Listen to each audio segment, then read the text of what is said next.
Mid-Ohio Sports Car Course, 2.2 miles of some of the toughest asphalt any of these drivers will tackle. It's a driver's track for sure. Undulations, elevation changes, and really, it's a track that's tough to pass on. Only a couple overtaking opportunities. It's going to be a great day here. It's been a fantastic day trackside. 3 races already in the books. We're going to cap things off here on a Saturday with the USF Pro 2000. Hello, race fans. My name is Rob Howden, the voice of this USF Pro Championships, and joined by a driver we watched earlier today run to second, Jace Denmark. P2 of the championship. Jace, a good start to the day. Second, I know you want the win, but P2 is always big. Yeah, P2, especially for points this stage in the season, is huge. And just really happy with the Pabst Racing car for being that consistent and really good at the end of the run, too. So I'm looking very excited for the next race coming up here, starting on scrub sets instead of news. Yeah, one of the interesting things was as in qualifying, the fastest lap in qualifying set the grid for race 1. The second fastest lap in qualifying provisionally set the grid for race number 2. But that all changed when such good conditions. You guys were so fast in race number 1. It ends up being you alongside your teammate Simon Sykes on the front row. That's, I think, a big benefit from race number 1. Yeah, for sure. And I'll tell you, this morning the track was bad fast. It was super fast. I mean, a 17.9 from both Simon and I is cooking. I mean, turn 1, we're almost flat. And it's just, it's a cool feeling. So really happy that the three-dimensional services Pabst Racing could be able to be on front row for the next race, and it's going to be a lot easier with a teammate beside me. Interesting for the championship, Lockie Hughes finishing 4th, the 3 drivers battling him.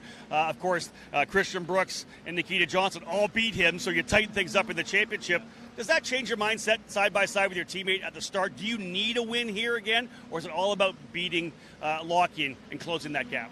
You always need a win. Yeah, I agree. Yeah, you always need a win, but of course it is going to be better to put points deficit towards them, having teammates up at the front. So big team effort here at Mid-Ohio that all 3 of our cars are up in the top 5. It's a really testament to Augie and his team. I know you guys have been probably talking about it. Obviously the race this morning versus the race this afternoon, so much on-track action throughout the day, all the IndyCar sessions. How do you expect the track to be different? It's going to be really interesting to see on the outlap because obviously we're right behind the qualifying for IndyCar, so there's going to be plenty of brand new red Firestone rubber on the track, and we haven't really seen that yet, and so it's going to be interesting. I don't know if it's going to be as quick. It might get a little greasy since the sun's out. Doesn't look like there's going to be too much cloud cover, and this morning it was just cool air, good engine performance, good wing performance, so we'll see what it has. I don't think we're going to get into the 17s again, but I think it'll still be quick. Just 5 more races left in the championship for USF Pro 2000. 1 here, of course, at Mid-Ohio, the 2 at Toronto, the 2 at Portland. To see who's going to take the scholarship and move to Indy next in 2025. Jace Denmark hopes it's going to be him. One thing about all the cars here in the paddock, all built by Tatis. This week it is the Tatis Grand Prix. I had a chance to talk with our reps from Tatis about the car and the level of safety that we've displayed here in 2024. On this weekend here at the Mid-Ohio Sports Car Course, we celebrate one of our best partnerships, and that's with Tatis, with the Tatis Grand Prix. And joining me here today from Tatis, Gianfranco De Bellis. Great to have you here. Yeah. I know you watch from afar on occasion. It's been a great year so far, and of course, all our cars are Tatis. Yes, thank you. You're very happy. Thank you for that. We are one of your best partners. We are very proud to support the series and to see that the series every year grown up with the number of the car. And so fantastic for me to be here. I remember the first time I was here in '97 in one championship with Dan, the promoter, with the US Formula Ford. Formula Ford, and to come back here in Mid-Ohio has been a fantastic memory for me, but I'm very happy also to see the championship is grown up every year in the correct way. You know what's really great is for all the drivers that you've seen through your cars to get to Formula One. The same thing over here in the U.S. So many drivers who have come up through Tatis, through the USF Pro Championships, now in IndyCar, right? They may be running Dolores now, but they're still part of the Tatis family. Yeah, so sure. For us, we are very, very satisfied when we see also to see the driver that start their career in our product, the entry-level formula that they are present in USA, are present in Europe, in the rest of the world, and after that to see their career to move up in the category with the Lara car is the same as because here in America after the 3 category that you run very well, there is the in the next year, in the IndyCar, and in Europe is the same with Formula 3 and Formula 2. So we are very happy and sure we try to prepare in the best way possible this young driver and to give the opportunity to move up in the upper category, that the Lara may make a fantastic job too.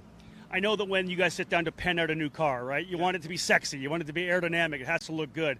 But also safety has been something that's very big for you. And you've seen this year, we've had 4 big incidents where drivers have had huge wrecks. All the drivers getting away safely. That, I think, speaks volumes to how safe and how well built the Tatus is. Yeah, we try always to, as you say, to be a good, nice car, sexy car, and so on. But the first hidden for us is the safety. So we start always for the safety because, as you told before, he's a entry level, so they can run a young driver. They're coming from karting, 14 years old, 15 years old, in all over the world for us. So the safety aspect is the priority aspect for us. And after that, sure, we try after the safety to try to do a good car, a better car, a sexy car and fast car, and to give the opportunity at the team to work with a good product. Hey, great to have you here this weekend. Yeah, thank you very much. Again, Gianfranco De Bellis from Tatus, folks, and as we talked about the fact the cars look fantastic, they develop drivers like we want. We want them to be ready for Indy next, and the cars have done that, as we know. Drivers coming all the way through to the NTT IndyCar Series, but the bottom line is, and we've seen a number of wrecks this year, rollovers, flips, you name it, drivers all were emerging unscathed, all thanks to Tatus. Thank you.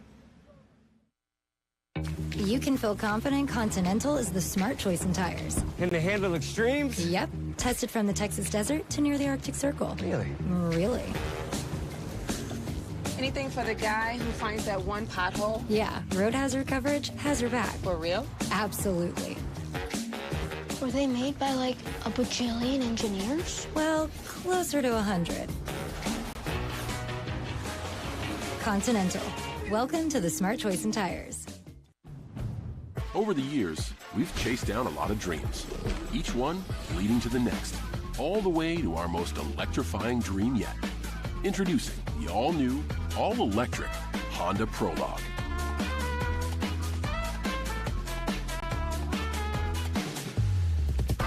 Made to inspire the newest generation of dreamers so they can make their dreams reality. The all-new, all-electric Prologue from Honda. Well, we have worked our way through an incredible day of USF Pro Championships action. Obviously, you've seen a ton in terms of the Indy Next Series and the IndyCar program as well. Some exciting qualifying sessions for both of those programs ahead of what will be great races tomorrow. We have drivers on the racetrack to cap things off for USF Pro 2000. Their doubleheader here this weekend, and let's jump right into the starting lineup here as we're pushing this race a little early as we've got lots of fans still around the racetrack. Let's have a look at the 20 drivers set to go. Tyke Durst, the rookie for Turn 3 Motorsports, starting in the 20th position. In the number 33, alongside fellow rookie driver George Garcia-Arce from D-Force Racing. Garcia-Arce from Mexico in the number 10. Row 9 will have Ricardo Escoto for BN Racing in 18th position, and a couple of next races this year as well. Escoto starting in the 18th spot as the engine's coming to life down on pit lane. Alongside him, Braden Eves, and what will be his final race of the year here in USF Pro 2000. Budget issues will sideline the former USF 2000 champion, a multi-time race winner. In fact, a victory earlier this year for Braden Eves in exclusive Autosport in the Freedom 90 at Indianapolis Raceway Park on the Oval. Eves out of New Albany, Ohio, local driver living now in Indianapolis in the 92, starting in the 17th position. Row number 8 on the outside, Alessandro Di Tullio, the rookie driver. Debut weekend, a strong run to the top 10 in race number 1 for BN Racing, starting deeper in the field in 78th. Number 2 ranked driver in single-speed karting in North America right now, Di Tullio making the jump here into USF Pro 2000. He'll start alongside Ethan Ho, fellow karter, out of California, the number 68 for Turn 3 Motorsports. Row number 7. Starting on the outside, 14th, Matt Clark out of Toronto, Ontario, Canada. Big race for him coming on the Honda Indy Toronto. He'll work his way forward. A good start in race number 1. He'll start 14th here today for D-Force Racing, starting alongside his teammate Nicholas Montiero in the number 9. Row 6 will have Cooper Becklin alongside Nicholas Baptiste, both rookies. Becklin out of the Pacific Northwest, Portland, Oregon for TJ Speed Motorsports in the number 28. Nicholas Baptiste from Columbia for BN Racing, looking to come back from a rough first event of the weekend and first event of the day. Baptiste in the number 74, starting 11th.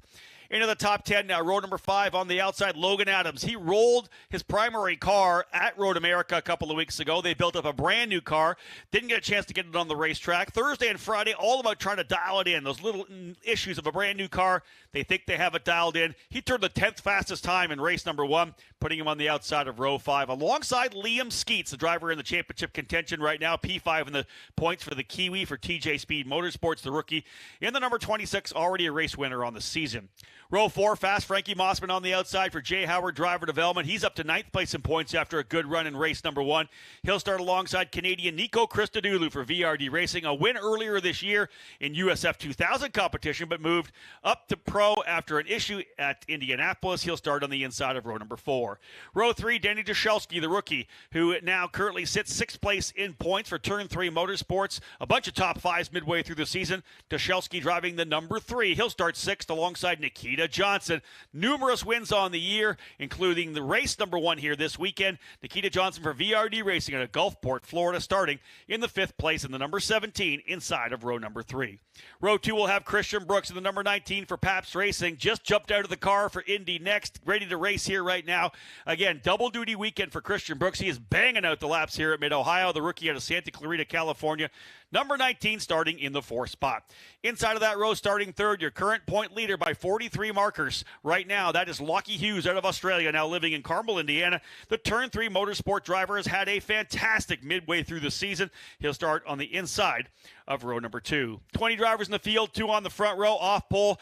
Jace Denmark, as he leads, or sits side by side at least, with his Pabst Racing teammate, and all Pabst Racing front row. Denmark, 3rd place in points right now, just 1 point behind Nikita Johnson. Both those drivers 43 and 44 points respectively behind Lockie Hughes in the championship battle. But the driver who scored the fastest lap in race number 1, that gives him the pole position. That is Simon Sykes. Simon Sykes on the pole, Pabst Racing 1-2, and you see them following and pacing our field, that brand new, beautiful Honda Civic Type R pace car, the most powerful Honda production vehicle ever sold in the U.S., turbocharged 2-liter 4-cylinder engine, producing an incredible 315 horsepower. Our official pace car, that Honda Civic Type R.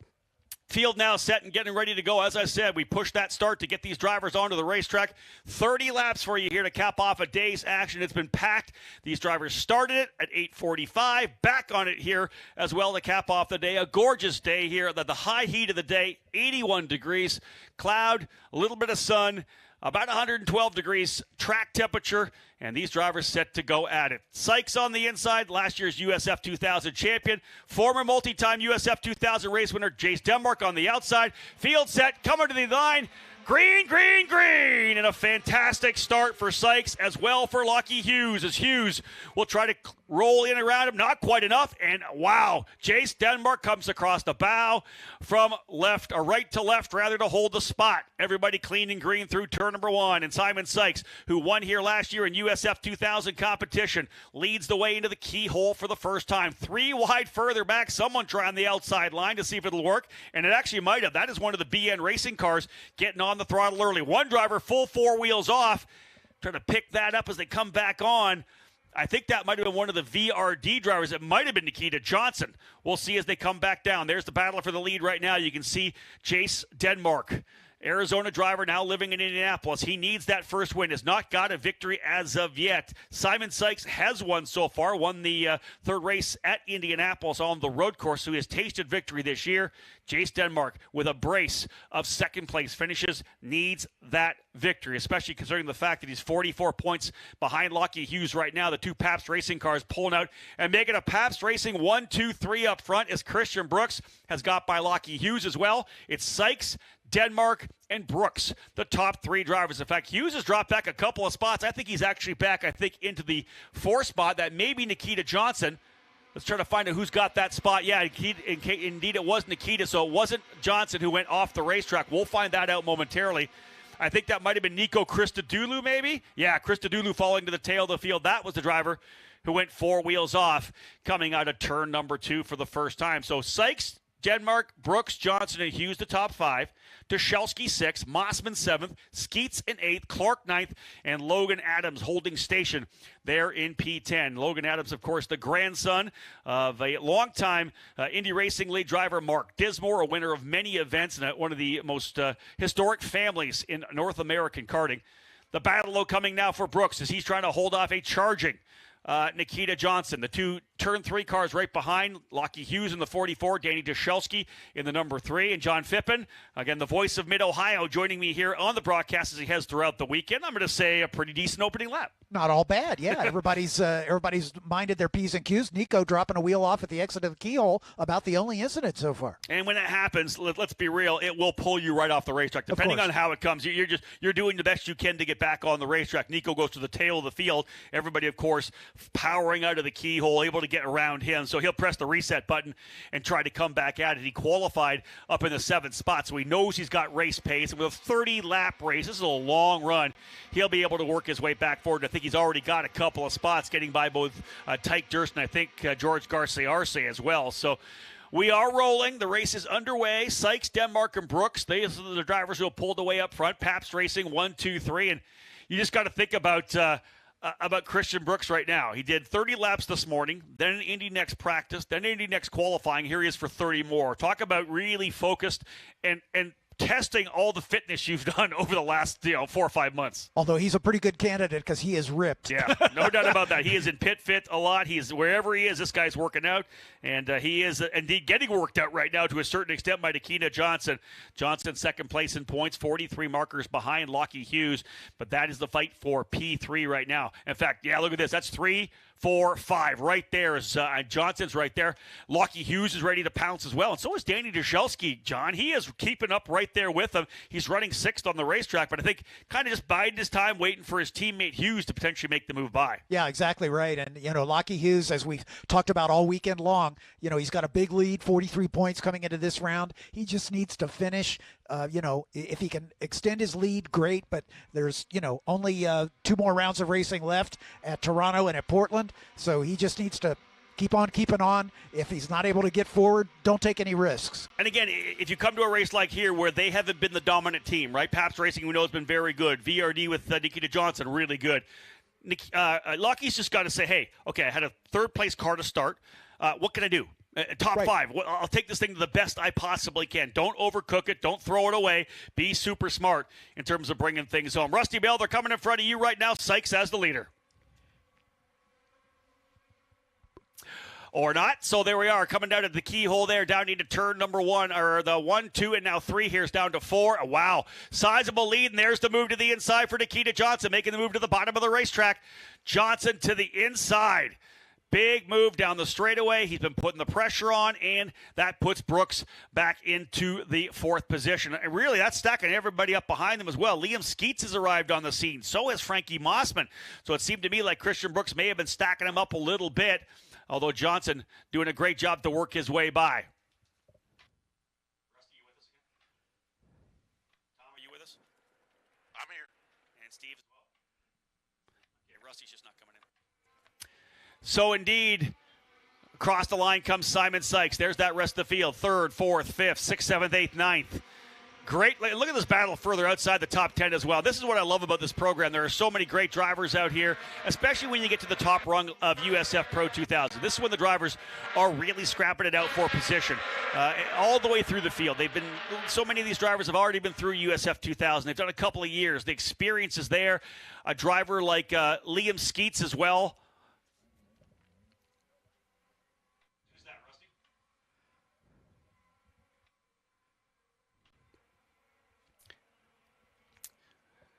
Tom Michaels, I think they're going to be coming in front of you right now. We're going to see if we get Rusty back here in a second. But, Tom, I know they're coming into you, coming through turn number 4. Yep. Front 2 already biased. There's a big gap back to the 3rd-place car, Nikita Johnson, who took that position over Christian Brooks just the last lap. Top two clear of turn number 9, but we're watching that battle for 3rd, 4th, 5th, and 6th. Hey, guys, got to cut in Johnson, here. Yeah, we got a caution here, guys. Caution on the racetrack. Hold up. Caution on the racetrack. We'll try to figure out exactly what that is. But caution on the racetrack. Do any one of our guys here have eyes on it? Check. All right, being told turn 2, a couple drivers off down into the keyhole area of the racetrack. Simon Sykes will bring them out of the carousel. So issue over in turn 2 in the carousel. We got 4 great laps of racing, and you can see drivers right there on the outside of the corner coming down the hill. Potentially a couple drivers off into the gravel, fight further back. As they come across the line, we're going to see which drivers fall. We can't see who it is from here with our vantage point, but watching drivers come down the order, Liam Skeets potentially and Frankie Mossman. Those 2 drivers just fell to the tail, and that was a battle for 7th and 8th. And, John, you hate when you see that, especially so early in the run. 4 laps into a 30-lap race, and you end up having some issues up in the keyhole. I know you open up or some guy can drive the outside. There's a couple different lines you can take there, but it seems so early in the race to have contact like that. And Frankie Mossman had such a great race this morning. It's a shame that he's all the way back now, most likely out of the race, but going to go a lap down. He and Liam Skeets getting together. So, yeah, both those drivers, of course, as we talked before, in the top 10 of the points. Liam Skeets, 81 points back to the point where he probably doesn't want to get himself any further back. That's a tough one for him right now. 81 points, you're still in the fight, especially with, 4 more events still to come, Toronto and Portland. There's a lot of points still up for grabs. He could be able to get on a run, but this is going to hurt him for sure. I would say about 5 drivers in the fight right now. Hughes, Johnson, Denmark, Brooks, and Skeets really are the ones in the fight. Danny Dashelski, 123 points back of his teammate Lockie Hughes. He'd have to have a big run in front, even a DNF for Lockie to bring himself back into the fight as well, even though both those drivers currently running 5th and 6th. The incident between Skeets and Mossman is going to move Clark up into 7th, Logan Adams to 8th, Nicholas Baptiste up to 9th, and it brings Braden Eves up into the top 10 as well. Eves started 17th. He is up into 10th position now. He was fighting aggressively, kept trying to find a way by Nicholas Baptiste, was looking to the inside of the keyhole, thought better of it. But the bottom line was that was an incident that probably didn't need to happen this early. Tow truck on the way, so clearly it's a car that's not rollable, so they're going to have to lift it to get it out of harm's way. Yes, again, we apologize, having a little trouble with Rusty Bell's microphone, and he's the one who would have eyes on that incident. If he's able to get back with us, he can give a report. We'll see if we can get that at the opportunity, but at this point, we'll just keep watching the drivers circulate around. We'll talk a little bit about those who are in the fight right now. Simon Sykes out of the gate strongly, and to be honest, Pabst Racing looked good. They were 1, 2, 3 for a time. It was almost like they knew they weren't going to be able to keep Nikita Johnson at bay. Here's the driver who's got a lot of momentum back again, the confidence of that fantastic race win here earlier today, knowing for sure that he's got to get himself back in the fight. He's 43 points behind. He's got to finish. Whatever he does, he's got to finish in front of Lockie Hughes to even inch a little bit closer in terms of the points fight. But again, when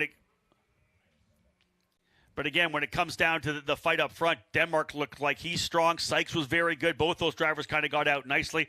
And for certain, Johnson was putting the power down. But I like the fact that Sykes was out front. Again, this is a guy who won multiple races last year en route to being a USF 2000 champion. And that's again, one of those guys who get out front, who knows how to lead, knows how to win. He's probably not going to get the mistake, especially when Jace Denmark wasn't close enough to start putting on the pressure. Simon's one of these guys that's been racing single-seaters for, it seems like, forever. True. He's been through all sorts of classes. He's found a home here in USF Pro 2000, and he's at the sharp edge of the field. I wish him well. He's had some great success, but it just hasn't translated into that step up that everybody's looking for. And now he's at the top step of the USF championship ladder. That's a great sign for Simon. Yeah, let's do a deep dive as we have some time here right now. This is going to be a more extensive cleanup, I think. Do a deep dive into the career of Simon Sykes, the driver up front right now. You talked about it. Here's a journeyman driver who never had the budget to be able to do a full season. He ran a bunch of partial seasons with us in USF 2000. He was a driver who would come in and put a new team up front into the top 10, right? He would get some great races. All in the meantime running F1600 races, right. Winning F1600 races, winning championships, going to the SCCA National Championship runoffs and coming away with race wins. Yep. He was just adding to the resume the entire time until the opportunity arose for a full season. Finally, it happens last year. Right. Not only does he get a full season in the program, it's with Pabst Racing. Right. One of the best teams, obviously, in the paddock. Augie Pabst getting behind him, putting him behind the wheel, and then, of course, he turns around and literally delivers, right? And he told us the entire year, if it wasn't for Augie Pabst, if it wasn't for what I was able to do to keep going in that year, they didn't have the full budget when they started the season. Right. He said, I'd be looking for a new job. Yep. If this doesn't happen, I'm looking for a new job. It did happen. He wins the scholarship. He goes to pro. He's already been a race winner here at Indianapolis. In my mind, whatever happens with Simon Sykes, where he's got to now, he will be a race car driver, whether it's in the IndyCar program, whether it's in sports cars, IMSA, whatever it may be. Right. When you come to this level of competition, 2 steps away from IndyCar, and you win races and you run up front, you have proven yourself, in my mind, as a driver who needs to be a professional race car driver. Absolutely. Right? And if he has any disadvantage against the people that he's competing with, he's older. You know, so I mean, obviously, it seems like drivers at the upper levels of racing are getting younger and younger as kids coming out of karting and the ladder series that are available to them all over the world. And so Simon, he's not a senior citizen by any stretch of the imagination, but he's a little older than early a lot 20s, of these drivers. Yeah. He's in his early 20s. So somebody been, I don't know if we want to take a chance on him. He's too old. But what does that bring? Yeah. Maturity. Experience. Maturity and experience, 100%. Absolutely. Now, being told, folks, that I think we have a potential look at the incident that we had over in turn number 2. Let's have a look at that when we get an opportunity here, the replay of the accident. Here it is here.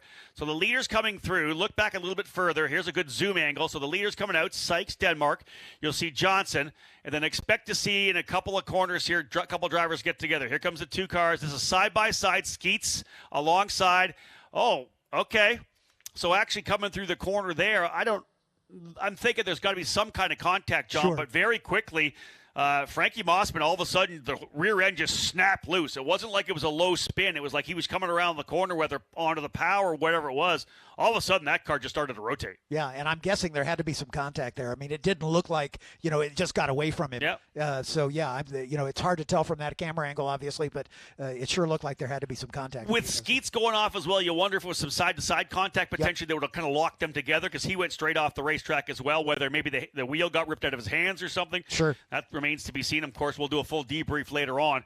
I believe we're going back to green flag racing right now. Yeah, we are. The pace car is going to head on into pit lane. It's time to go back to racing.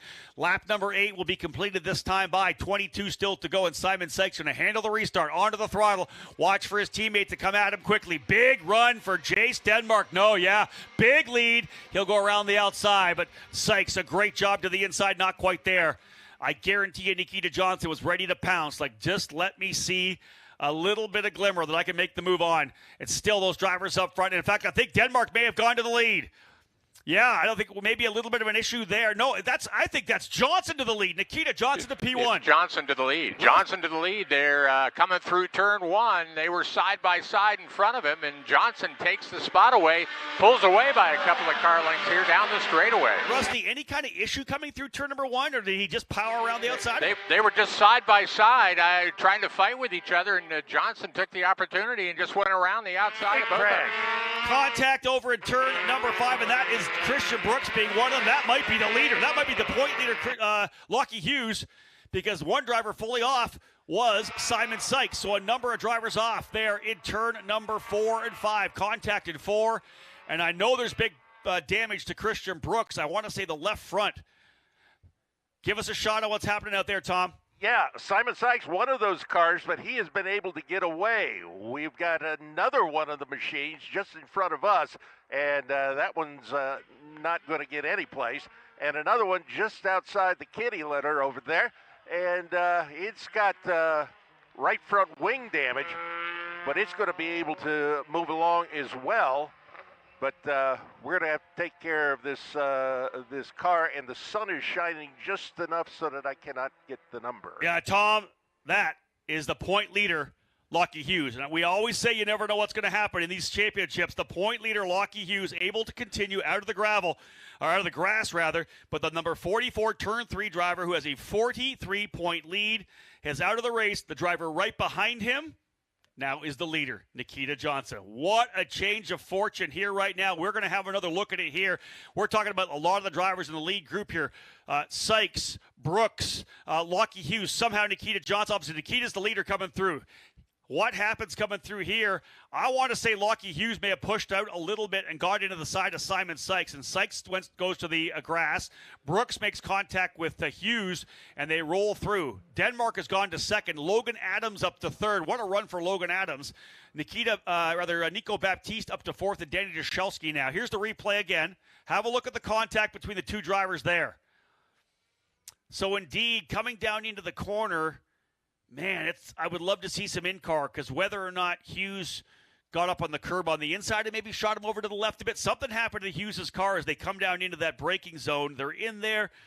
Sykes is on the outside, and kind of on the inside was Hughes. And it looked to me, John, that he just kind of wiggled and then pushed through. And somebody might have connected him from the back. That was my kind of B plan. Trying to check up, and it got into the back of that car. And I think that would have been Danny Jashelski, his teammate, if indeed that happened. Yep. Let's watch that again. If we can, guys in the truck, if we can get that one more time. I apologize for continuing to come and ask for it, but man, we've seen it so many times. I'd like to see one more. We're kind of like trying to solve a mystery here, because everything's happening. You just kind of see what was going on the track there. What's happened is that 3 of the top cars are out. And not only that, we're talking about P1 in the championship, P4 in the championship, and P7 in the championship, with Hughes, Brooks, and Sykes. Sykes had that lead, as we know. Something happened in turn 1 with Sykes in Denmark. That allowed Johnson to take over the lead. And again, if we could see that replay one more time, it'd be fantastic. Johnson, Denmark, Adams, Baptiste, and Jashelski top 5. 6th, Eves. 7th, Montiero. 8th, DeTulio. 9th, Clark. 10th, Escoto. Let's have one more time at it, folks. Drivers coming through. This is it here again. Look at that contact. Yeah.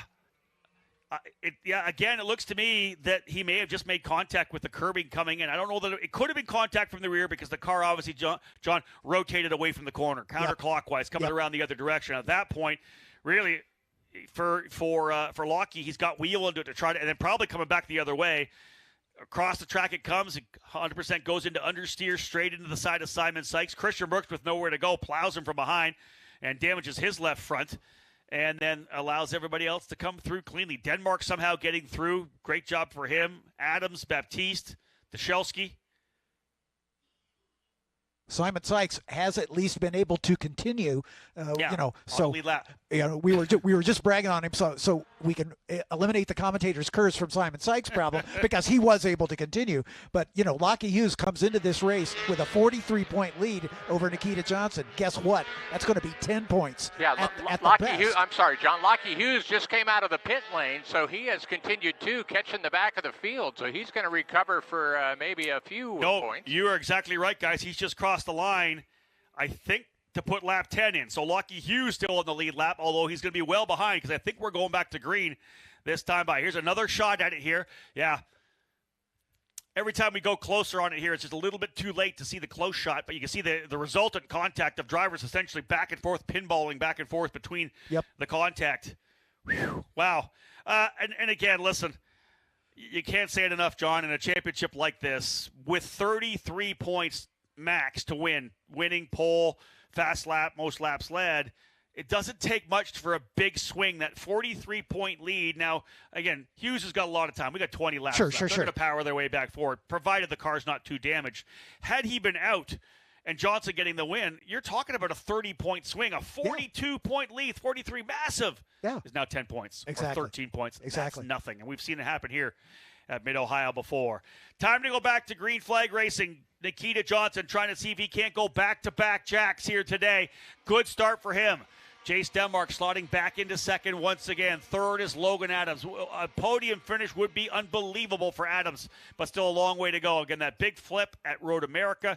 Team gets a new car into the shop, rebuilds it, essentially goes through all the little niggling issues that you have in any kind of new car, those pesky little problems, electrical, whatever it may be. They got through all of that over the last 2 days and try to see if they can't come through cleanly here with a solid result. He was 10th on pace in race number 1. Logan Adams, with the issues, now running in the 3rd position. A podium last year for Adams in Toronto in USF 2000. Can he get one here? But still a long way to go, as I said. I think even a top 10 is going to be strong for Logan. We'll see how it all plays out. Big move there. Nicholas Baptiste fighting it out here with Danny Jashelski. That is the fight now for 4th and 5th. Right behind them is Braden Eves. Again, Eves looking to see if he can't cap off what has been a tough year here this year in USF Pro 2000. His final race, having announced the fact that they will suspend his effort here at the end of this weekend at Mid-Ohio due to budget restraints. They'll look forward to 2025 and seeing where Braden gets to ply his trade. Here comes the fight again. Jashelski coming up the inside of Baptiste. I think they're side by side coming over the top of the hill. And they're able to get through. What a beautiful pass for Jashelski as he gets by. And Eves is going to stick his nose in, coming through as well. And there's going to be contact there. Around goes Baptiste. He opened the door to the inside of the carousel, and that's an old school move when a driver opens things up. Coming through the carousel as we have a front wing sitting on the front straightaway, just on the other start of the start-finish. Braden Eves is slowing coming out of turn number 1. Now, I don't know whether that's damage or is he just slowing because of the yellow. I think that's his front wing. Oh, that may be his front wing here. We'll have a look to see Braden coming through, but that's an old-school move. When guys come down into the carousel, a driver will release from the apex to kind of get back around, and you're there, and you just fill that apex. And I think that Baptiste got totally caught off guard as Braden kind of shot on the throttle there to get through to hold on to the spot. You've seen that happen. So I've watched that in so many old runoff moves. I was just thinking that what Lockie Hughes needs now is another yellow, because he was pedaling fast to try to catch up with the back of the field to see if he can make something out of this, and now this yellow is going to give him that opportunity. And here's the replay, John. Let's have a look at it here right now. What happened? The replay lineup. So being told potentially a flat tire for Braden Eves would not be surprising at all. Here it is here. So this is Nikita Johnson rolling through. Remember, Braden Eves was back probably around – it's a battle for like 5th. So there's Eves. There's Denmark. There comes Logan Adams. And here's Eves moving down to the inside of the racetrack, down to the bottom, and just a little side-by-side contact, and boom, he literally runs over the wing, and that's going to flatten that tire. I feel like that wing might have got pulled around. There's Braden Eves coming through. Right there. And here's the wing here. Yeah, it gets pulled around by the 78, I think, of Alessandro DiTullio. It falls off just past the finish line. Yeah, and more shards of the wing all over the track there. Listen, to me, that looks like a pretty clean move. That was down the inside. You can pass in the carousel when someone opens the door. And a lot of times, to be fast there, you're going to open the door. You don't want to be down on the bottom of the track. You're opening it wide. And if you leave it wide open, some drivers will make the move to the inside. That was an old-school move there for Braden Eves, who has raced a lot here at Mid-Ohio. Crew out to get the wing on the front straightaway. The car of Baptiste coming into pit lane. Shaking things up right now as it's Johnson, Denmark, Adams, Jashelski.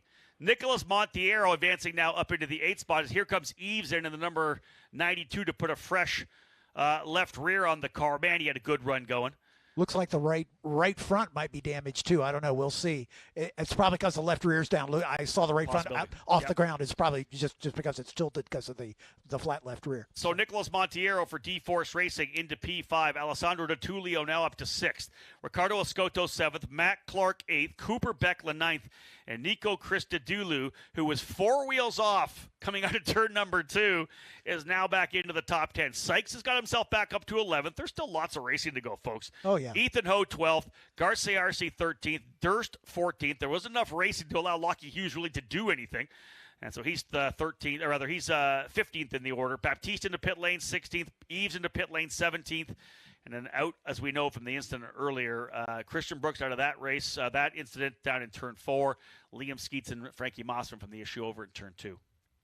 Crew's still working on Eves' car, trying to get that wheel off. And let's see if they've got it squared away. There didn't seem to be a whole lot of urgency, and it makes me think that there may be terminal damage there. Yeah, and you got to remember too, is there suspension damage? This is it. Yeah, Braden's actually already out of the car. So yep. For a driver who came in here to a track at Mid-Ohio, knowing this would be his last weekend of the 2024 USF Pro 2000 campaign, his thought was, I want to do the best I can. I've won races here at my home facility. It wasn't meant to be here this weekend. He made a move there to try to get into the top 5. I like the move. It was tough on him. He is out of the car already. That'll be it for Eves. And again, he started 17th. Yeah. So I mean, talk about a great recovery drive. It just wasn't the day. In the end, it was not. Back to green flag, and we're racing once again. Nikita Johnson, Denmark, Adams, Jashelski, and then Montiero, the top 5. Danny Jashelski going hunting right now on Logan Adams. That would be for P3, the last position on the podium. 14 laps down. We're just coming to the halfway point when they come back around. Look at, I'll tell you, Chase Denmark wants a race win in a bad way. He goes side by side up into turn number 2, trying to get at it with Nikita Johnson. And maybe that's what you have to do. Maybe he knows, hey, listen, I can't let this guy get away. He had such a good race yesterday, earlier today. Denmark was there to follow him, right? In second spot, just didn't have quite enough to get by. I guarantee you, Jason, his head is like, I got to get by. I got to go to P1 here. I got to hold this kid back. Same goes with Logan Adams. He's watching here as the battle ensues between he and Deshelski. Further back, some wild racing with DeTulio, Clark, and Escoto. As I believe Clark, I think just got by Escoto, so we put Clark between the two BN cars, DeTulio and Escoto, for 6th, 7th, and 8th. Clean coming out of turn number 9, back into Thunder Valley. The opening lap, always the most precarious in terms of yellows, because as I always say, yellows breed yellows. The closer these cars are together, the more you can have another yellow pop up. Once they start to fan out a little bit here at Mid-Ohio, we'd get less incidents, more of an opportunity to go on a longer green flag run. Here comes a move for Clark. He gets a better run on Monteiro. He's going to take him to the inside of turn number 1. Yeah, Clark by Monteiro. Escoto was able to get by John over the carousel. Clark tried to follow him through, but thought better of it, tucked back. The better run out of 13 beats him into turn number 1, and he'll get that spot done. In fact, Clark's going to go to look at Escoto on the inside as well and bring old Cooper Becklin in here to do some fighting as well. The TJ Speed car right in the middle of the fight. And the rookie ADT is there as well. So, I mean, great work, great racing back there for about 5th, 6th, and 7th. I want to say this. This is what we expect at this level. At USF Juniors, we don't like the fact that we get a lot of yellows. There's a lot of incidents. Here's a 3-wide action as well. Who's going to back into that one? Sykes to the inside. I think Becklin to the outside. Or Becklin might have been in the middle. He might have been the guy that pulled out of that one, as Christodoulou was in there as well. A really aggressive move for Simon Sykes. I like to see that as Simon right now. He knows he's got to go. He's got to get himself back forward. He needs to get a bunch of overtakes here, hope for a yellow, and then fight his way back forward. But back to my comment on USF Juniors. We know we're going to have a couple of incidents. These are young drivers, and it's going to happen, right? And even to a certain extent in the USF 2000 as well. When it comes to USF Pro, we don't expect anybody to make mistakes, especially if you're outside the top 10. If you're running 11th on back and you're struggling with something, finish the race, get the experience you want. We don't want to see guys wrecking for 14th, right? If you're up front doing it, so be it. We also expect more from these drivers. These guys have been in the program for a number of years. They know the culture of our series. They know what we expect in terms of these drivers trying to become professional race car drivers. And that's when we get sometimes the best racing, as they leave themselves enough room. And a USF 2000 driver moving up will tell you that. When I got up there, I threw it in there, and he actually gave me room, as opposed to getting pinched down on that you'll see in some of the other series. Exactly right. Yeah, it's all about what they call situational awareness. It's all about knowing where you can put the car and get away with it, and also the trust involved that, you know, the guy that you're trying to pass is going to give you room if you need to. That's it. And ideally coming up the ranks through USF Juniors and USF 2000, that starts to go away. That pinching move, that blocking down, realizing you get to race another corner. We saw Lucky Hughes do it in race number 1. He pulled out of a 3-wide battle into 4, simply to be able to make sure he could come back a couple of corners later. Logan Adams going real defensive as Deshelski is really trying to get around him. Little wiggle there coming through. He gets a bit of an advantage, I think. There's Adams coming over the hill. I believe that is still Adams. We'll look at that. Yeah, indeed, because right behind them is Escoto. Here comes the number 74 of Baptiste. Just a rough weekend for Nicolas Baptiste. The Colombian is not going to get one here. He's going to fall to the tail of the field. He'll end up in 16th spot. So the fight continuing here throughout the field. Becklin, Christodoulou, Ho a little further back. Lockie Hughes is not attacked as much as I thought coming forward. You wonder whether there be maybe some more damage on that number 44 machine. He's now up to the 11th spot, so a couple of spots there for Lockie, getting by both Cooper Becklin and Ethan Ho. Leaders starting to stretch away a bit. This is kind of lining up, barring another yellow, like it could be a battle between Nikita Johnson and Chase Denmark. Rusty Bell, would you say the same thing? I would. I've been watching that gap grow. I think Logan Adams is holding up the field behind. He is driving real defensively at the top end. Danny Deshelski tries a couple of times to get around. He's back too far, but behind him, these guys are trying to get around that car. Yeah, big gap between the first two, and then that third place car, the 21 of Adams, Deshelski. Well, he's about half a car length off the rear deck of the Adams car as they go through 7. They'll fall back to about another car length, but watching that now as they come through turn number 9, It is Deselski looking for any way to get around, trying to find an opening. Driver left, driver right, couple cars spots back. Looks like a battle with Simon Sykes. Two good things there, Steve. I think a really tidy racing line that last lap for Logan Adams. He didn't go on the defensive. I watched him in 4. I watched him come through 8 and 9, running the full race line. The beast right now is Simon Sykes. You are correct. He is all over it. Made a big bid to try to go to the inside of Tulio at the end of the back straightaway on that last lap. Tried him again coming up the hill. Tried to go side by side through 5 and 6. It didn't quite pay off, but Simon Sykes fighting his way back forward here, curling in the 8th spot. And remember, so this is awesome for Nikita Johnson. It's great for Jace Denmark. Lockie Hughes back in 10th position. Simon Sykes, again, in his mind, all I need to do is finish ahead of Lockie Hughes. Right now, I just need to make sure I get more points than Lockie, so I close up. Whatever it may be. Right now, he's a long way back, but he's not all the way out of the championship. If you can keep climbing your way forward, again, all it takes is a couple of DNFs for the guys up front, and you find yourself back in it. There's the move right now. I talked about Sykes to the inside.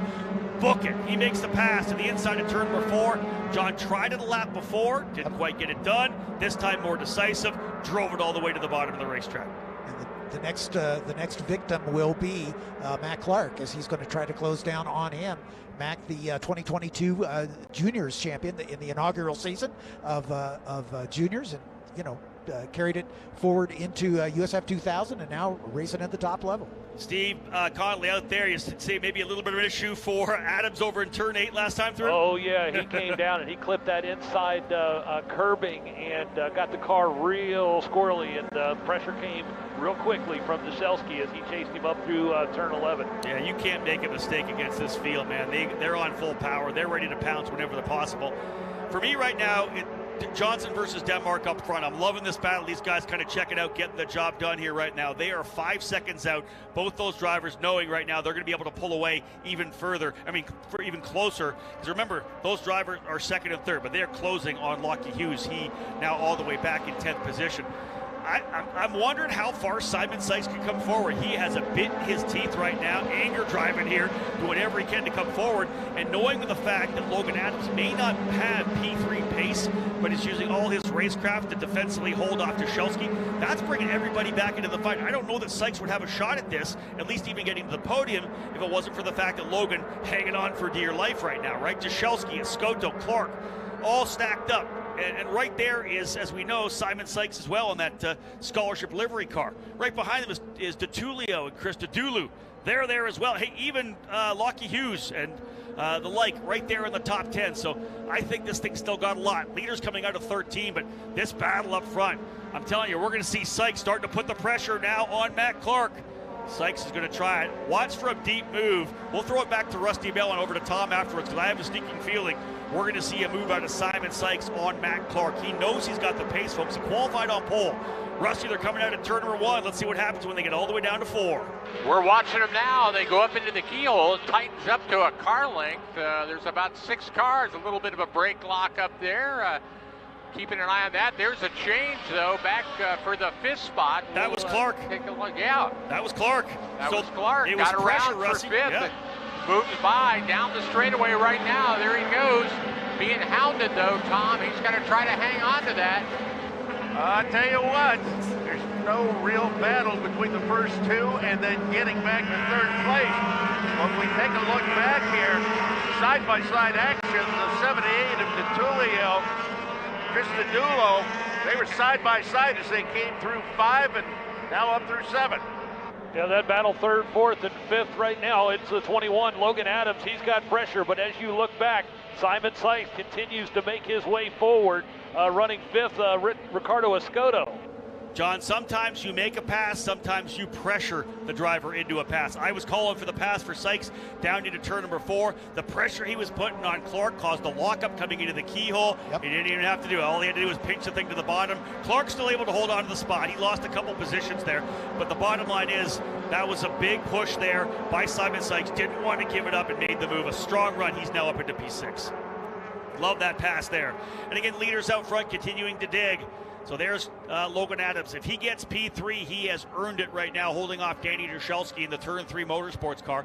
Ricardo Escoto running in 5th. Simon Sykes, as we set up into 6th spot. He'll dig now, and now he's trying to roll up here on Escoto. I don't know if he's close enough to make the big move to the bottom of the racetrack coming over into turn number 4. We'll see that when the camera swaps, as here comes the leaders here. No, Sykes is going to try the outside. Oh, and he almost dropped the wheel.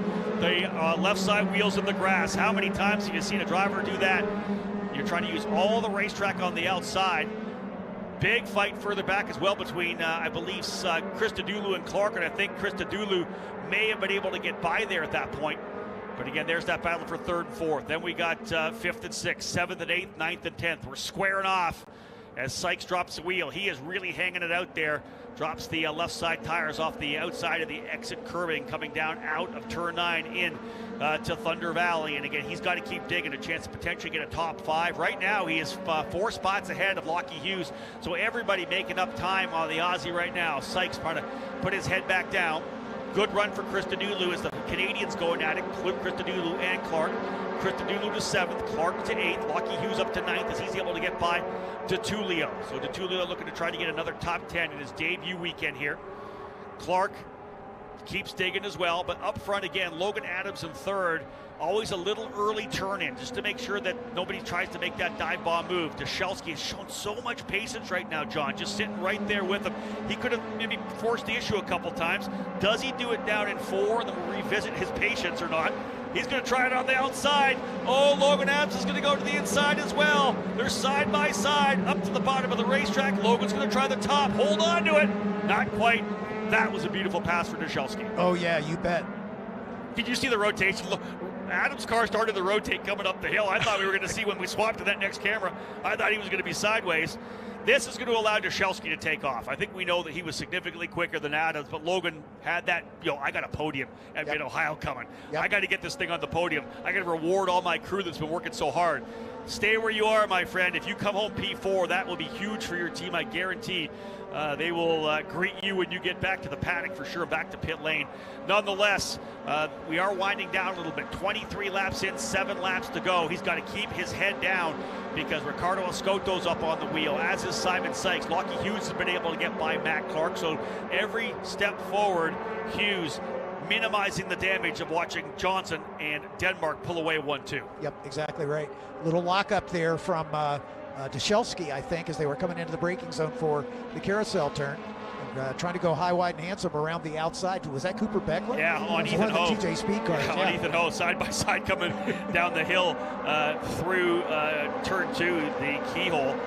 This is Drushelski pulling away from Adams, who's really pushing his braking zones. And there's a move to the inside as well. Sykes, Escoto slams the door coming into turn number 4 rather, pinches it, comes from drivers left to right across the bow, hardcore, as Sykes was looking to dive it down to the apex. There's that fight continuing, and Becklin gets it done. Cooper Becklin able to get around Ethan Ho, now up into the 12th spot. So all in all, pretty good run for Becklin here, continuing to find spots. There's the fight there. That is 5th, 6th, 7th, 8th, and 9th. Adams up the road by about a second and a half in 4th. But Escoto doing everything he can to hold off this gaggle of cars, 6 of them. It's Escoto, Sykes, Chris Dedulu, Hughes, Clark, and DeTulio. Man, and not that far back is the 9 of Monteiro as well on 11th position. This is great racing. Sykes getting a good run through turn 1, Rusty. How's he looking? Less than a car length now through the exit of turn 1. We'll see if he can pressure another driver. Closes right in, peeks to the outside. Side by side at the entry, but he's going to go single file through the outside edge of the track, so we'll see. This may be the pass that he might try at the top end at turn 4, and there he is. He peeks out. He's going to be on the outside right now, side by side here at the kink. We'll see if he can hang on to they almost bang wheels. Side by side into turn number 4. Puts the left side wheels off into the dirt. Sykes still side by side with Escoto. And off on the left side and losing several positions is Simon Sykes. That is actually Krista Dulu he's battling it out with right now. Escoto was able to get clean through as Sykes got pushed off a little bit to the outside of turn number 4, and he's got to try to gather it back up again because Krista Dulu quickly there to capitalize on that and able to pinch Sykes out of the way. So Krista Dulu continues his march forward as well. Started 7th, went well back, and now has got himself back up to, I believe, 6th position. With 5 to go, it's Johnson, Denmark, Jashelski, Adams, Escoto, top 5. Krista Dulu now to 6. Hughes up to 7th. Hughes able to get by Sykes. Now remember, Sykes not really in that top 5, but still trying to get those points. But had the opportunity to gain a couple on Hughes. It's not going to happen. That's the issue when you're trying to go around the outside of someone in turn number 4, especially somebody as aggressive as Escoto. If they get wide coming out of the corner, you can often get pitched off to the grass. Yeah, and the issue is that he had a whole lineup of cars behind him. Sykes has been so concentrated on what's ahead of him, probably didn't pay enough attention that Krista Dulu was right there, and he and Lockie Hughes, Matt Clark, and ADT all got by him. And now the battle is Escoto trying to hold off Krista Dulu. He's been charged for blocking and ruined for blocking many times over the year, and that's essentially he's running that defensive line aggressively here right now. Lockie Hughes looking to capitalize on both of these drivers right now as he's up to 7th again. As I said, every spot forward minimizes the damage for Lockie Hughes right now with the issue he had going off in turn number 4. Still wondering whether or not he may get a penalty for that, what could happen. He kind of instituted the contact. There's lots of still permutations that could happen after all of the video files, all those video discs come back into race control. They'll be looking through all the cards, the SD cards, to look at all that in-car video to find out what happened on the racetrack. 3 fantastic stewards here this weekend. Joel Miller, Charlie Kimball, Bo Barfield. There was a lot of racing, a lot of wins in our steward room here in the USF Pro Championships. 4 laps remaining as they come through the corner. The lead again for Johnson, about a full second. Denmark still wants that win, but he knows a second place finish would still be big for him. They're both going to close on Lockie Hughes, who is back in 7th position. Again, as I said, Johnson just 1 point ahead of Jace. Denmark had a run on the racetrack now. It's probably going to be more like, I think, 8 or 9 points. Johnson, as we know, has led the entire run, essentially, at least led the most laps at this point here. He has the fastest lap of the race. So good running here for Nikita Johnson. Didn't get the pole position. That belonged to Simon Sykes, but the fight's still underway. We'll see 3 to go when they come back around. Good battle here as they come down the hill again. This is a tremendous fight. Ricardo Escoto, elbows up, doing every he can to hold off Krista Dulu. It's actually given Sykes a chance to come back into it because he's been able to get by DeTulio already. Leaders already across the start-finish line, and they're just coming out of Thunder Valley. That's what I'm talking about, 5th on back. Johnson, Denmark, Jashelski, rocking and rolling big time there. Logan Adams still a fantastic drive into 4th position. Again, remember, folks, that's a brand new race car. He had a massive role at Road America, and to bounce back like he has, the mental side of it is just as huge as the monumental amount of work put in by the team to get this car ready for the weekend here at Mid-Ohio. Rusty Bell coming back to you out of turn number 1. Watching Lockie Hughes trying to close in on the back of Krista Dulu. He peeks down to the inside going into the keyhole turn. A little bit of brake smoke out of Krista Dulu, but he's able to hang on to that spot. But we'll see how it affects that exit speed down the straightaway. They're all like a snake. They're trying to shake the draft. Here comes Krista Dulu on the outside right now of Escoto. And there they're 3 wide with Hughes right there. 3 wide as they came into turn 4. Now they single file it. Coming up, it's the 77 with the position. Escoto still, and behind them, here's another car trying to make the break forward. I think it's Sykes. Side by side as they head down into turn number 9. They'll get that sorted out. That's the 18 of Simon Sykes. He did make that pass before they got to turn 9, and he'll start to move away and try to chase down that next position. Folks, I wish you could be inside the booth with me right now. John Pippin's got his hand in his head. He can't believe what's happening. We're talking side by side. That was the point leader, Lockie Hughes, throwing it down to the inside of 4, like trying to make it 3 wide into the zone, into the braking zone, into the apex. That's not going to happen. Simon Sykes, though, did get aggressive. He made a fantastic move to get by Matt Clark, so that moves him up another spot. Sykes goes into 8th position. 2 laps remaining here, folks, to wrap things up for the day. Just one more USF Pro Championships race, all part of this Tatis Grand Prix. That'll be tomorrow morning at 9:15 for USF 2000, back into the triple header. But 2 more laps to wrap things up here. It's a 1.2-second lead for Nikita Johnson. He's about a 1/10 of a second a lap quicker than Jace Denmark. I don't see anything changing in terms of the drivers up front unless Nikita makes a mistake and drops a wheel. This is the fight we're watching. Dzelski's by himself. Logan's by himself. This is a scrap right now between Escoto and Christodoulou, and there are drivers there ready to pick up the pieces, namely Lockie Hughes and Simon Sykes. Escoto doing everything he can to hold off Christodoulou, who has had a whale of a race working his way back forward. Some amazing passes, some patience out of Nico Christodoulou, already a winner earlier this year at NOLA Motorsports Park in USF 2000 competition, electing after believing he was out of the championship fight after a wreck at Indianapolis to move into USF Pro, step things up for 2025. White flag has already been given to Nikita Johnson, and they're still holding them back. Look how much the field is still there, all between them and Escoto. You can see so many drivers all the way back to, I think, Garcia Arce. Everybody else at the lead lap essentially within probably about 2 or 3 seconds. Escoto's done a good job holding them back, but man, he has been aggressive in his defense here, and we are not done at all. Driver drops a wheel coming off the corner as well. Again, onto the driver's left, you're seeing that's Dzelski. Everybody's so far forward now, they're gone. But the scrap here continuing. Can Christodoulou get to P5? Is it a top 5 finish for the Canadian, or does Escoto hold him back and bring one home for BN Racing? Check this out, though. We have 5 different teams in the top 5 right now. VRD leading the way, Pabst in second, Turn 3, Comet Racing, BN Racing. What a great drive for all of these drivers here right now. And this is the final lap. They'll work their way down through turn number 4. Leader's actually coming out. We can come back to them because this is the leader here. Denmark didn't give it up at all, but talk about a day. Back-to-back jacks for Nikita Johnson. He wins both events here at USF Pro 2000. He and Denmark dominating the action. Let's get back to this fight. Dzelski's going to get 3rd. Adams is going to get 4th, but we're not done yet. Do we have any fireworks to cap off the day over in the carousel? I think Escoto good. He'll diamond the corner up to get a better run out of turn number 11 through 12 and 13. And indeed, Ricardo Escoto going to hold on for that position, P5.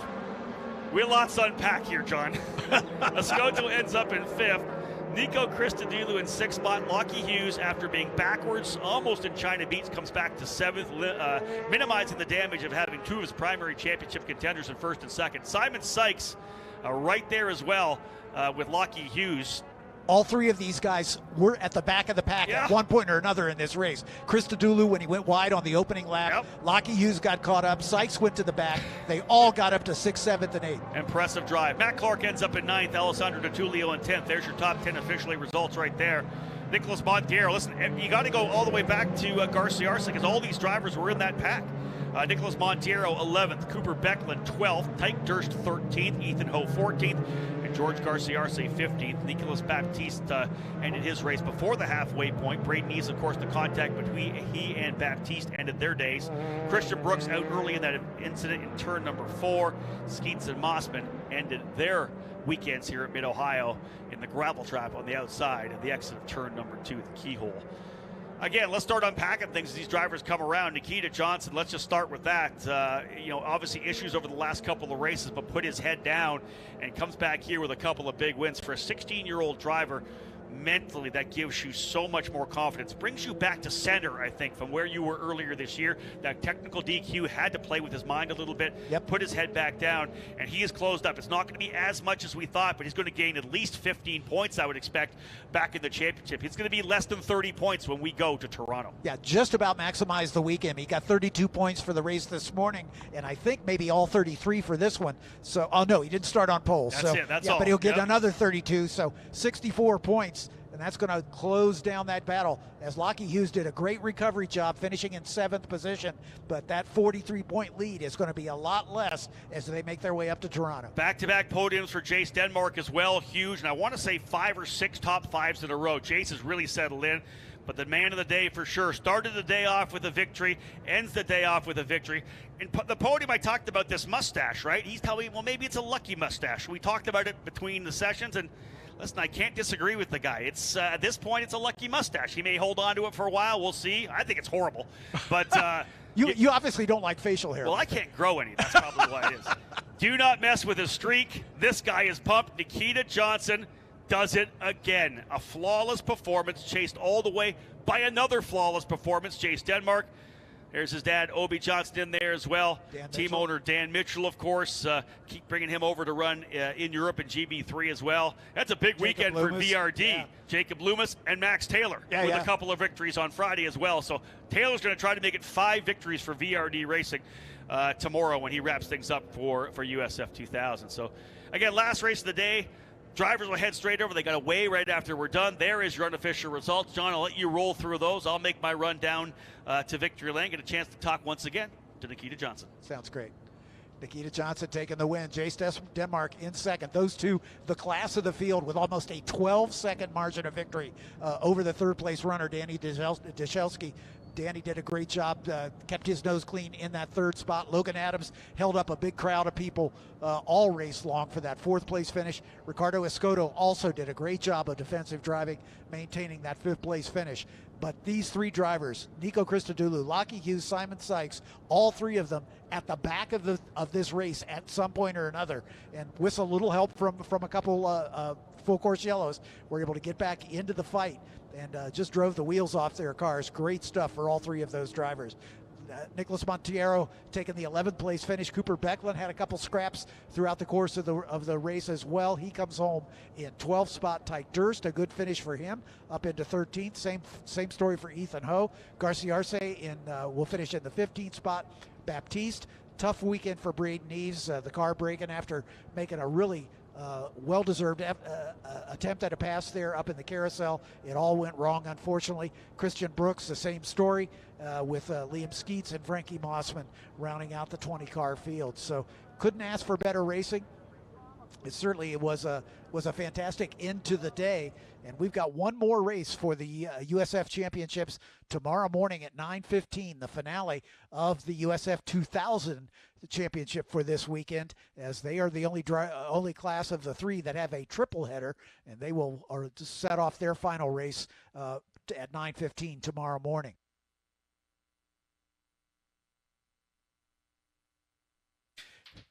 As Rob Howden making his way down to Victory Circle, he'll have a chance to talk to our winning driver, Nikita Johnson, and also salute Jace Denmark and Danny Deshelski as well. Those of you camping here at the track tonight, remember, tonight is the night for the annual fireworks display. It'll go off at dusk. We expect that to be 9:15 to 9:30, somewhere in that vicinity when it's dark enough. They'll be firing off the fireworks. That all happens just to the east of the security gate. Basically, if you came in through gate 3, it's in the field off to the east of that, and that's where the fireworks are set off. If you're in the campground, you can see it with no problem, but you can come over and get a little closer to the action if you're so inclined. Rusty Bell's a bit of a pyro maniac, so he likes to get as close to those fireworks as we can. So he and I will be there enjoying them with everybody else as well tonight, as we get to sleep in a little more tomorrow morning, as the first race doesn't go until 9:15. The two-seater and event car rides usually take first bite of the apple on race day morning. And they'll have the track from 8 until 9 o'clock. And then, like we say, we'll have the finale for the USF 2000, their third and final race of the weekend, coming up at 9:15. That'll be followed by the IndyCar warm-up. It's a quick 30 minutes in order to get the Indy cars up to speed. Then the Indy next race. And it sounds like Rob Howden is on top of the podium. Let's send it back down to him for the final podium of the day. Thank you, John. Indeed, down here in Victory Lane to cap things off here for today's Tatis Grand Prix events. 3 events after, 4 in total on the day. An unbelievable battle here at the very end and some really good racing deeper in the pack. 5th on back was absolutely wild to watch. But the drivers up front were able to get away and do a tremendous job. And a great driver here for the guy coming up for 3rd spot. Give it up for Turn 3 Motorsports, Danny Deshelski, P3. Pressure on Logan Adams all race long. Finally able to get by in a well-deserved run to the podium for Danny here. It's been a great second half of the season.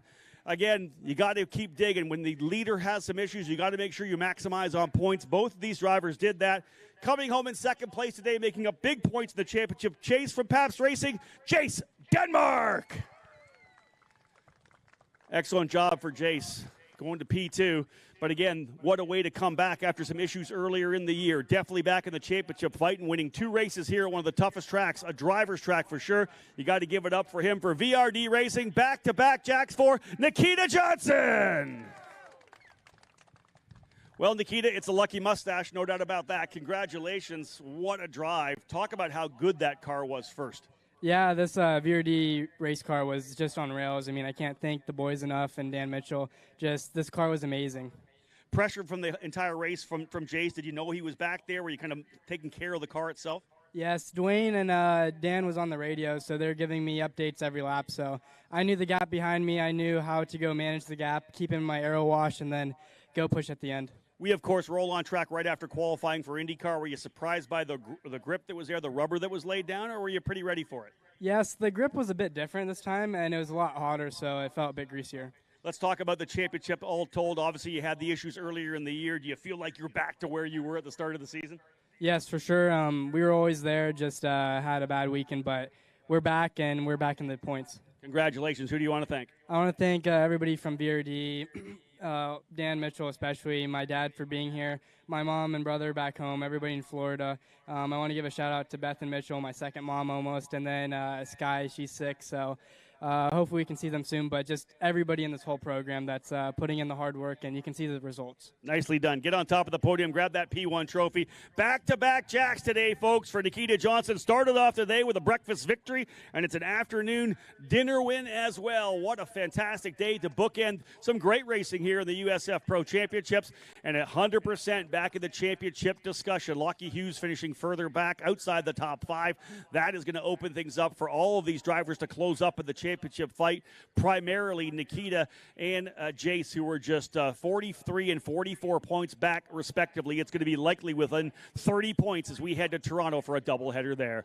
Guys, let's wrap things up. The champagne awaiting for you here. Time to have it. Grip it and rip it. Let's celebrate the day's action here. Nikita Johnson, another victory, 2 in a row to put himself back into the championship fight. It is going to be a battle. 4 more races. The streets of Toronto are next up, and we'll wrap it all up at Portland International Raceway in the last weekend of August. Remember, they're all racing for over $680,000, a scholarship that will put one of these drivers into the Indy Next program in 2025. What a fantastic day here, ladies and gentlemen, for the Mid-Ohio Sports Car Course. We'll be back tomorrow morning, a 9:15 start for USF 2000, but that wraps up things here from Ohio. On behalf of Anderson Promotions and Continental Tire, my name's Rob Howden. Bye for now.